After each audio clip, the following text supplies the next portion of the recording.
Our very last unit, we're going to be focusing on surface area and volume. However, for this set of notes, this is a review of area and perimeter. If you remember, area is how much space a figure takes up, and then perimeter is the distance around the figure. So there's some formulas for the area. We're going to be identifying what shape these are using the word bank here. So our very first picture is a triangle. And in order to find the area, the formula is written as 1/2 b times h. So here's a list I wrote down of all of the variables used in these formulas. B stands for base and h is height. So if you look at the picture of the triangle, the base is this side length here as if the triangle were sitting on the ground, and then the height has to be perpendicular, straight up and down in relation to the base. So you could write it as 1/2 base times height, or I like to write it like this, base times height divided by 2. The next picture is a rectangle. So the formula for area is length times width. So L stands for length and W stands for width. It does not matter which you choose as the length or the width, because essentially for the formula, you're just multiplying those two together. In the very end, we'll discuss what perimeter means for all 6 of these figures. So for the next figure, we have a square. So the formula for area is S squared. So what does S squared mean? If you look at this list, S stands for the side length. Since the side lengths of a square are exactly the same, if you multiply S times S, or thinking of the rectangle, length times width, you would get side squared. For our next figure, we have a parallelogram.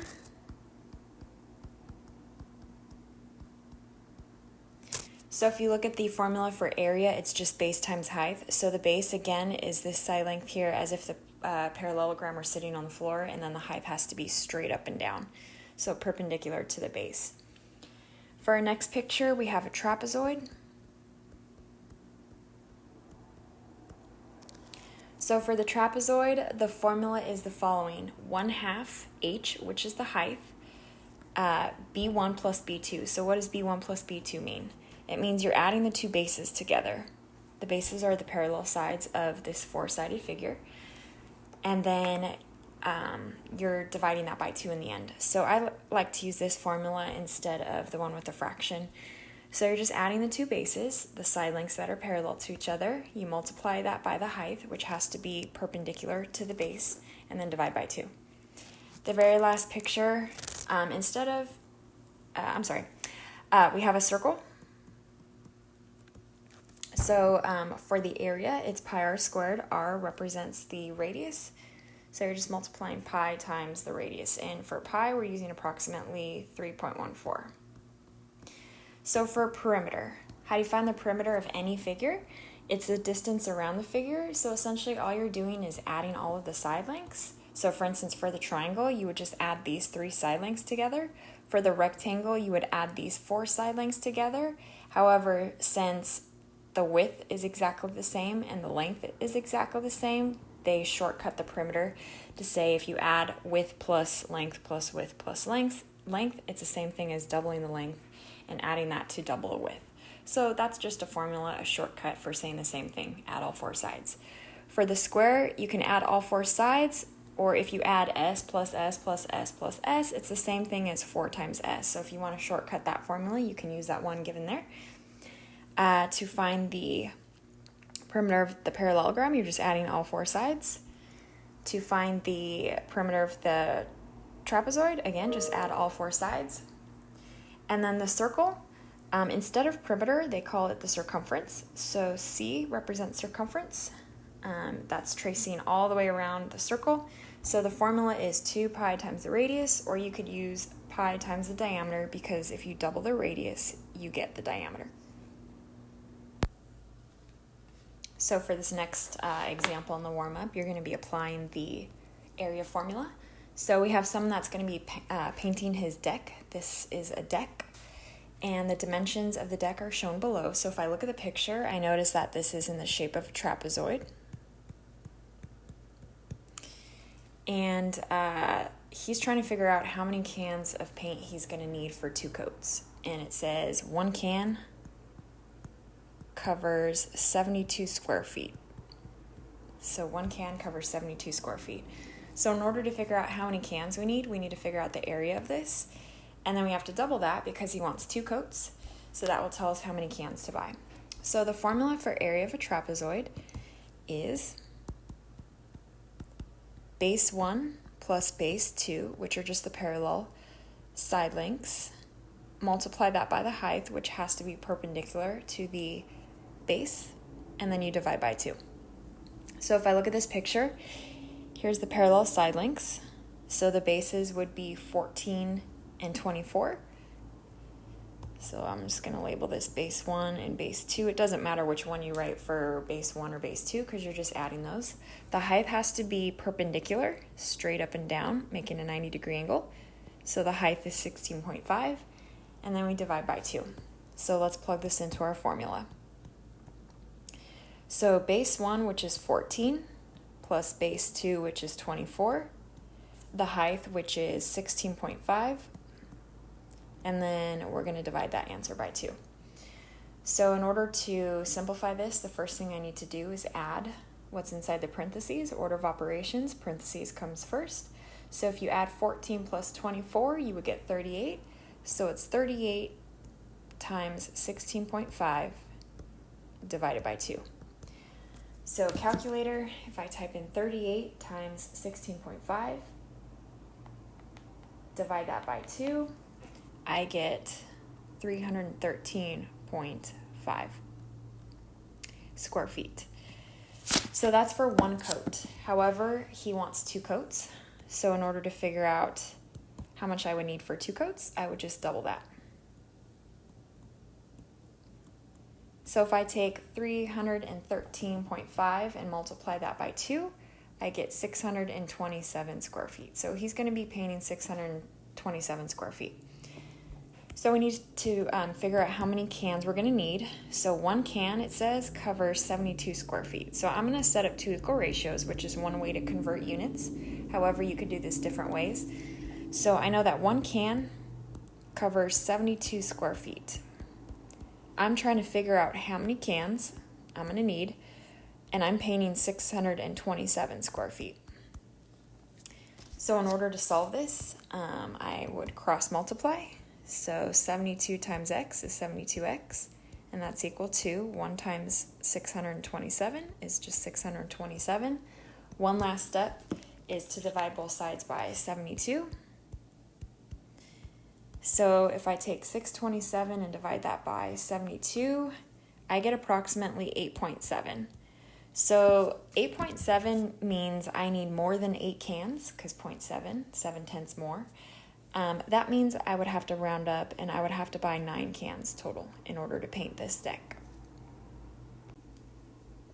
So for the next couple examples, we're just going to be using the area formula and perimeter formula for each figure.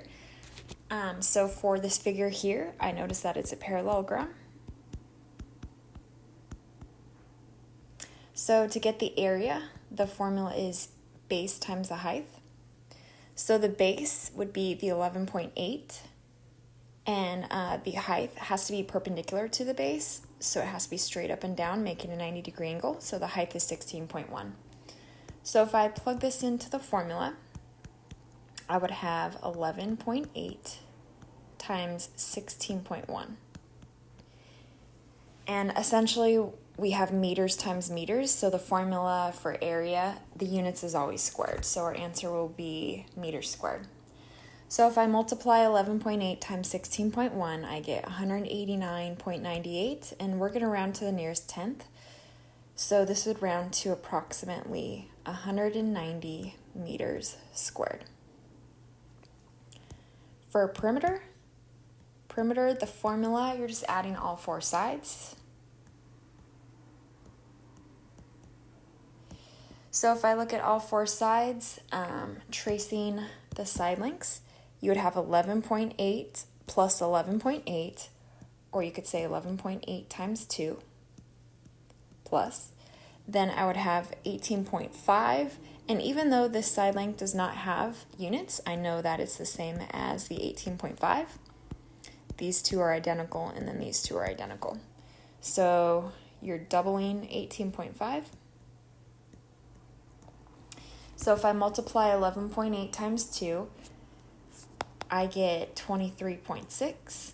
And if I multiply 18.5 times 2, I get 37. So if I add these together, I get 60.6 meters. And the reason it's just meters is because you're adding 11.8 meters plus 18.5 meters plus 11.8 plus 18.5. So how many meters total? 60.6 meters. Our next figure is a triangle. So the formula for area is base times height divided by 2. So if I look at this picture, the base would be the 29.5, as if the triangle were sitting on the ground. Then the height has to be perpendicular to that. So this is the height of the triangle because it's perpendicular to the base. So if I plug this into the formula, I would have the base, which is 29.5, times the height, which is 14, and then I divide that by 2. So if I type in 29.5 times 14 equals, divided by 2 equals, the area is 206.5 and the units is inches squared. For a perimeter, you're adding all 3 sides. So the perimeter, if I look at the 3 side lengths of the figure, I'm adding the 37.2. You're just tracing the figure. 37.2 plus 23.6 plus 29.5. So if I add all 3 of these together, I get 90.3 inches total. So that's the distance around the triangle. For our next picture, we have a trapezoid. So the formula for area is base 1 plus base 2, which have to be parallel to each other, times the height, which has to be perpendicular to the base, and then divide by 2. So if I look at this picture, the bases, the side lengths that are parallel to each other, would be the 7 and then the 13. So I'm just going to name this base 1 and then base 2. The height has to be perpendicular to the base, so it has to make a 90-degree angle. So that means 5 would be the height. So plugging this in, I would have base 1, which is 7, plus base 2, which is 13, times the height, which is 5, and then divide by 2. So order of operations, I have to add what's in the parentheses first. So that would give me 7 plus 13 is 20. So 20 times 5 divide by 2. So 20 times 5 divided by 2 would be 50, and the units is millimeters squared. Lastly, for the formula for perimeter, you're just adding all the sides of the figure. So we're going to add all 4 sides in any order. So the perimeter would be 9. For this last application, we're going to be replacing a broken window, the glass of the broken window, which is in the shape of a triangle, and we're going to figure out how much it costs to replace it. And it says that glass costs $18.75 for 1 square foot. So the first thing we need to do is find the area of this triangle because we're replacing the entire window's glass. So the formula for area of a triangle is base times height divided by 2. So if I look at this picture, it happens to be an equilateral triangle because all 3 side lengths are the same, the tick marks, so these are all 15s. So the base, if I look, would be as if this triangle were sitting on the floor. So 15 is the base. The height has to be perpendicular to the base, so straight up and down. So in fact, we do not have the height. However, when we create the height of this triangle, of an equilateral triangle, it cuts this side length of 15 in half. 7.5 would be the side length. And from here, I could find the height using Pythagorean theorem. I'm going to take this triangle, which is a right triangle, and I know 2 of the side lengths. I know the 7.5. I know the hypotenuse is 15, and I need to find the height. So the formula is a squared plus b squared equals c squared. So I'm going to name the height a, 7.5b, and 15 must be the hypotenuse c. So if I plug this in, I would have h squared, the height squared, plus 7.5 squared, and that's equal to the hypotenuse, 15 squared. So I would have h squared plus, if I type in 17.5 times 17.5, I would get 56.25. We'll round in the very end, we'll round to the nearest tenth. And that's equal to 15 squared, which is 225. In order to get h alone, I have to subtract 56.25 from both sides. So that leaves me with h squared is equal to 168.75. And then the last step, the opposite of squaring something, is taking the square root of both sides. And here's where we will round to the nearest tenth. So if I take the square root of 168.75, you get approximately 13. So therefore the height is 13. So now I could plug this into my formula. So I would have the base, which is 15 all the way across, times the height, which we found is 13, and then divide by 2. So 15 times 13 equals, divide by 2 equals 97.5 square feet. All right, so our goal is to figure out how much it's going to cost to replace this. So I'm going to set up two equal ratios like I did in the previous warm-up. So my first ratio is my known conversion. It's going to cost $18.75 for every square foot. And I'm trying to figure out how much money, so x will be 97.5 square feet. So in order to solve, we're just cross multiplying. 1 times x is x. And now I need to multiply 18.75 times 97.5. So rounded to the nearest hundredth, since it is money, is $1,828.13 in order to replace this window.